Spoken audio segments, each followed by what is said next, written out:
Once, an engine attached to a train was afraid of a few drops of rain.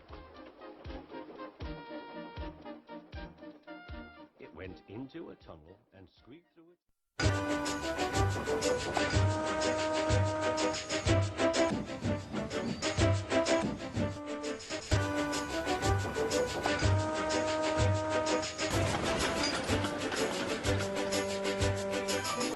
Henry the Green Engine was sent to Crovan's Gate to pick up a special item for the Cludee Railway. He wondered what it was. He arrived at the works and looked around for the item. "Good morning, Henry," said the manager. "Looking for your load?" "Yes, I am," replied Henry. "Over here, mate," said a voice. Henry jumped. Beside him was a little black diesel. Hello, are you that special item?" he inquired. "Why, yes," replied the diesel. "I'm the first diesel for the Cludee Railway. My real name's Niles, but they nickname me the Mouse because I, look like a little black mouse." Henry laughed. "Come on, Niles, let's get you to your railway." When Niles was loaded onto the track at Kirk Matcham, the other engines were quite amazed. They had never had a diesel on their railway before. "Welcome, number 9, said Ernest, the oldest of the lot. "Hello, Niles," said Mr. Burain, the manager. "Ernest, show him round." Ernest took him to the carriage shed, where Jane the truck was sleeping. "This is Jane, the maintenance truck," said Ernest. "You'll mostly be going out with her, being the maintenance diesel." Jane woke suddenly to the sound of Niles' engine. "Pfft!" she spluttered. "What is that racket?" "I am sorry," said Niles. "I'm new here." "Oh, you're a new maintenance diesel. Oh, how rude of me. I'm just not used to the sound of diesel engines. Pleasure to meet you." The two began a conversation when Niles' driver came in. "Mr. Burain requests that we double head a passenger train with Patrick. It'll show you the line." "At last, real work," said Niles joyfully, and he roared into action. Patrick, who was previously known as Lord Harry, was waiting for Niles with a coach. Niles slowly backed down onto the front of the coach. "What on earth are you doing?" snapped Patrick. "You can't pull the train from the front. It's not safe. Didn't you know that?" "No, sorry, I'm new and..." "Oh, just couple up behind me when I leave," interrupted Patrick. "I'll teach you the ways of the mountain railway." Patrick was very reluctant to share a train with a diesel. They always seemed very oily and noisy, and he had heard bad things about them from the mainline engines. The passengers boarded, the guard blew the whistle, and they set off.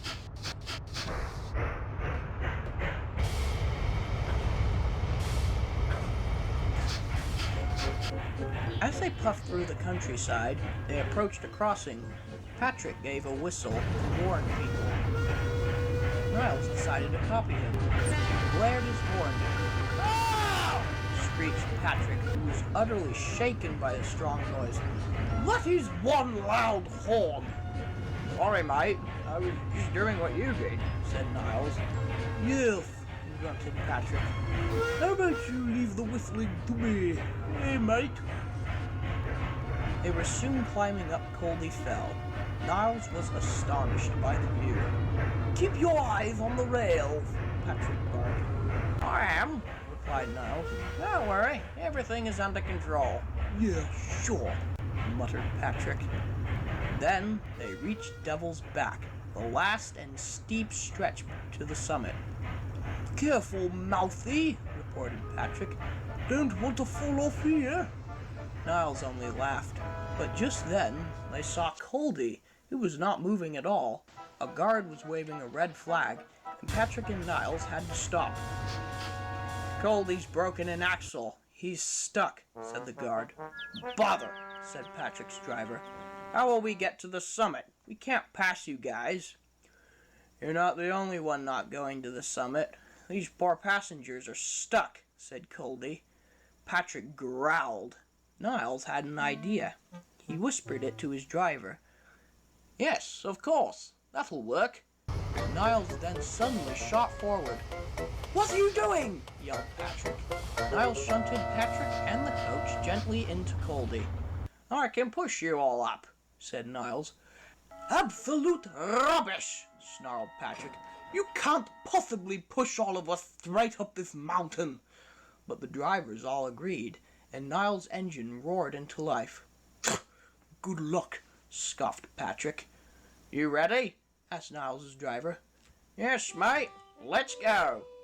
And with a bump, Niles pushed the train up the hill with no trouble at all. Patrick and Cludee were astonished. Niles wasn't going very fast, but managed to push the train all the way to the summit without any bother. The passengers were very impressed. Well done, Niles, cheered Cludee. Thank you so much. Oh, it's nothing. It's what I'm designed for. I'm a maintenance diesel. That evening, Niles was resting in the shed when Patrick came in. Listen, mate, I'm sorry I was rude to you. You definitely did surprise me with your strength. Niles smiled. It's all right, mate, he said.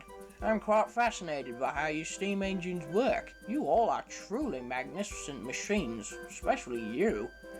Patrick felt very flattered and started going on and on about his design. Soon, the other engines came in, and the 8 were all telling Niles about their majestic railway. You may look like a mouse, said Alaric, but you're definitely not as quiet as one, and certainly more stronger. The engines all laughed. Niles could only agree.